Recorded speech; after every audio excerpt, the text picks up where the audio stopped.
నేను వచ్చేసాను. Welcome to my channel Mom's World kitchen.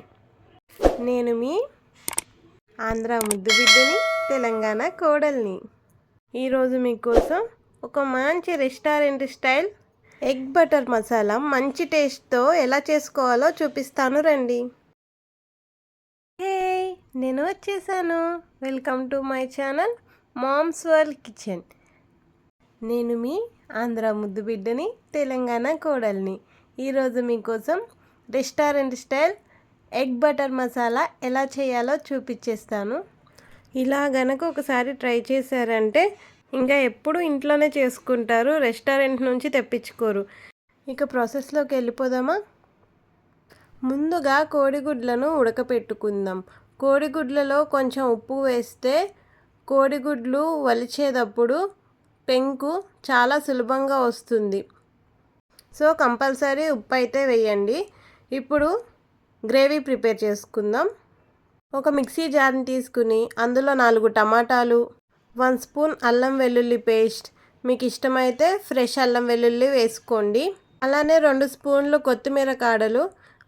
అందరూ ఆకులు వలిచేసి కొత్తిమీర కాడలు పడేస్తారండి, కానీ స్మెల్ అంతా కొత్తిమీర కాడల్లోనే ఉంటుంది కాబట్టి కొత్తిమీర కాడలు 2 స్పూన్లు వేసుకోండి.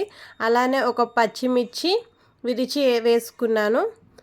అలానే 1.5 teaspoon Kashmiri red chilli powder, ఇంకా 1 స్పూను ధనియాల పొడి, 1/2 స్పూను జీలకర్ర పొడి. వేడి నీళ్ళల్లో 10 నిమిషాలు నానబెట్టుకున్న జీడిపప్పు పలుకుల్ని కూడా వేస్తున్నాను. మొత్తం మెత్తని పేస్ట్లా అయ్యేంత వరకు మిక్సీ పట్టుకుని తీసుకొచ్చాను. చూశారు కదా ఎంత మెత్తగా అయ్యిందో. ఈ కన్సిస్టెన్సీలో ఉండాలి. ఇప్పుడు తర్వాత ప్రాసెస్ చూద్దాం. ముందుగా స్టవ్ ఆన్ చేసుకుని స్టవ్ని మీడియం టు లో అడ్జస్ట్ చేసుకోండి. దాని మీద ఒక కడాయిని పెట్టుకుని 1 స్పూన్ బటర్, 1 స్పూన్ ఆయిల్ వేసుకుని ఆయిల్ కడాయి మొత్తం పరుచుకునేలాగా ఒకసారి మొత్తం కలుపుకోండి. ఇప్పుడు ఇందులో మనం ఇందాక ఉడకపెట్టుకున్న గుడ్లకు పెంకు తీసి ఇందులో వేస్తున్నాను. ఇప్పుడు ఒకసారి ఈ గుడ్లను మొత్తం కలుపుకోండి. ఇలా కలపడం వలన ఆయిల్ అన్నది గుడ్లు మొత్తం పట్టి గుడ్డు కింద అంటుకోకుండా ఉంటుంది. ఇప్పుడు ఇందులో చిటికెడు పసుపు, చిటికెడు ఉప్పు, చిటికెడు కాశ్మీరీ రెడ్ చిల్లీ పౌడర్, అలానే సన్నగా కట్ చేసి పెట్టుకున్న కొత్తిమీరను కూడా వేసుకుని బాగా కలుపుకుంటూ, గుడ్డు పైన లేయర్ అన్నది బాగా వేగకూడదండి. బాగా వేగడం వలన పైన లేయర్ అన్నది గట్టిగా అయిపోయి తినడానికి అస్సలు బాగోదండి. అందుకే గుడ్డు పైన లేయర్ అన్నది సాఫ్ట్గానే ఉండేలాగా ఫ్రై చేసుకోండి. కొంచెంగా కలర్ వస్తే చాలు. ఇదిగో వీడియోలో చూపించిన విధంగా ఇలా వస్తే చాలండి. ఇక తీసేస్తున్నాను. ఇప్పుడు మళ్ళీ కడాయిని స్టవ్ మీద పెట్టుకుని స్టవ్ని లో ఫ్లేమ్లో అడ్జస్ట్ చేసుకోండి. ఇందులో 2 స్పూన్ల బటర్, అలానే 1 స్పూన్ ఆయిల్ని వేసుకోండి. ఆయిల్ బటర్ 2 కరిగి కొంచెం వేడైన తర్వాత 1 స్పూన్ జీలకర్ర వేసుకుని కొంచెం చిట్పట్లాడే వరకు ఫ్రై చేసుకోండి. జీలకర్ర కొంచెం చిటపటలాడిన తర్వాత 1 ఇంచ్ దాల్చినీ చెక్క వేసుకుని అది కూడా కొంచెం ఫ్రై అయ్యే వరకు ఫ్రై చేసుకోండి. దాల్చినీ జీలకర్ర 2 ఫ్రై అయిన తర్వాత ఇందులో ఒక 2 సన్నగా కట్ చేసుకున్న గ్రీన్ చిల్లీని యాడ్ చేసుకుంటున్నాను.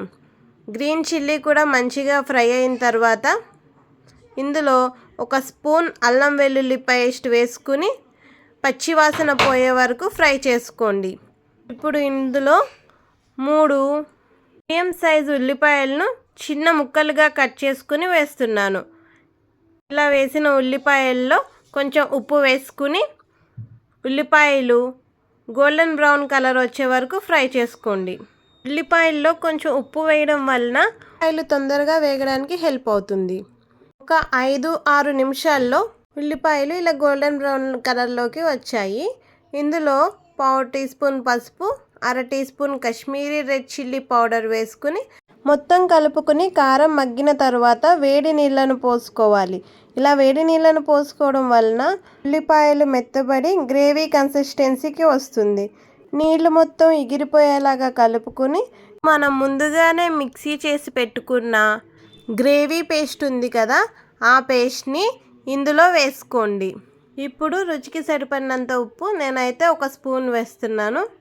అలానే టమాటాలో ఉండే ఆ పులుపుదనాన్ని పోగొట్టడానికి 1 స్పూన్ పంచదార వేస్తున్నాను. పర్ఫెక్ట్ రెస్టారెంట్ టేస్ట్ రావాలి అంటే పంచదార ఖచ్చితంగా వేసుకోవాలి. కానీ కొంతమంది కూర స్వీట్గా ఉంది, బాగాలేదు అలా అనుకుంటే కాదండి. ఈ కర్రీ టేస్ట్ ఇంతే, లేదు మాకు గ్రేవీ కర్రీ ఇలానే కావాలి కానీ స్వీట్ వద్దు అనుకున్న వాళ్ళు పంచదారని స్కిప్ చేసేయండి. కానీ ఈ టేస్ట్ అయితే రాదు మీకు. ఆ టేస్ట్ కూడా బాగుంటుంది, మంచి గ్రేవీ కర్రీ లాగా ఉంటుంది. అంటకుండా కలుపుకుంటూ గ్రేవీ అన్నది ఇలా చిక్కగా కడాయిని వదిలేస్తే సరిపోతుంది. ఇలా వచ్చిన తర్వాత గ్రేవీ కన్సిస్టెన్సీని అడ్జస్ట్ చేసుకోవడం కోసం ఇప్పుడు మనం ఇందులో వేడి నీళ్ళను పోసుకుందాం. వేడి నీళ్ళను మాత్రమే పోయండి, చల్ల నీళ్ళు పోయడం వలన కూర అంత రుచిగా రాదండి. కాబట్టి వేడి నీళ్ళు మాత్రమే పోసుకోండి. నీళ్లు పోసుకుని మంచిగా కలుపుకుంటూ గ్రేవీ మొత్తం చిక్కటి కన్సిస్టెన్సీ వచ్చే వరకు కలుపుకోండి. చూసారు కదా, ఇలా చిక్కగా వచ్చే వరకు కలుపుకున్న తర్వాత ఇప్పుడు ఇందులో మనం ముందుగానే ఫ్రై చేసి పెట్టుకున్న కోడిగుడ్లు ఉన్నాయి కదండి, అవి వేసేయండి.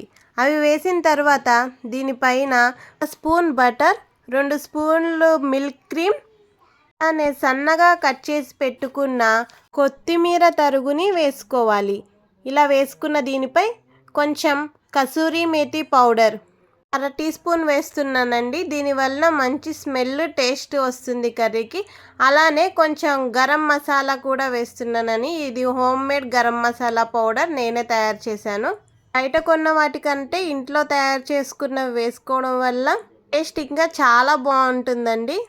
ఈ టైంలో టేస్ట్ చెక్ చేసుకుని ఉప్పు ఇంకా పంచదార అవసరం పడుతుంది అంటే మిక్స్ చేసుకోండి. నాకైతే సరిపోయింది, నేను వేయడం లేదు. ఒక 2 నిమిషాలు కలుపుకుంటే అంతేనండి, ఇంకా మన కర్రీ రెడీ అయిపోయినట్టే. సర్వింగ్ బౌల్లోకి తీసుకుని ఫ్రెష్ క్రీమ్, కొత్తిమీరతో గార్నిష్ చేసుకుంటే సరిపోతుంది. ఈ డిష్ నచ్చినట్లయితే మీ ఫ్రెండ్స్ ఫ్యామిలీతో షేర్ చేసి ఛానల్ని లైక్ చేసి సబ్స్క్రైబ్ చేసుకోండి. ఇన్ని రెసిపీస్ కోసం ఒకసారి మన ఛానల్కు వెళ్ళి చెక్ చేయండి.